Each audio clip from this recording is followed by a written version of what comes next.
আসসালামু আলাইকুম ভিউয়ার্স, সবাই কেমন আছো? আশা করি ভালো আছো। আমিও ভালো আছি।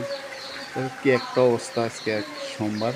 আমি কাতার প্রবাসী, দেশে আসছি সোমবারে। আজকে এক সোমবার, এক সপ্তাহ হয়ে গেছে। বাংলাদেশে এমন প্রচুর পরিমাণ বৃষ্টি, বাহিরে কোথায় ঘোরার জন্য আসলে বাইরের মতন কোনো পরিস্থিতি নেই। হ্যাঁ, বৃষ্টিতে আসলে একটু আনন্দ লাগে, লেকিন বাইরে কোনো একটা জায়গায় ঘোরার মতন কোনো পরিস্থিতি নেই। দেখেন কি একটা অবস্থা, বৃষ্টি অনেক প্রচুর বৃষ্টি পড়তেছে। সারা রাত সেম লেভেলে, এখনো সেম লেভেলে বৃষ্টি আছে।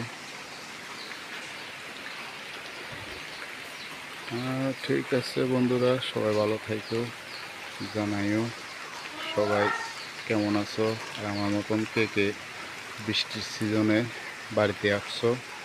ওকে, ভালো থেকো। আল্লাহ হাফেজ।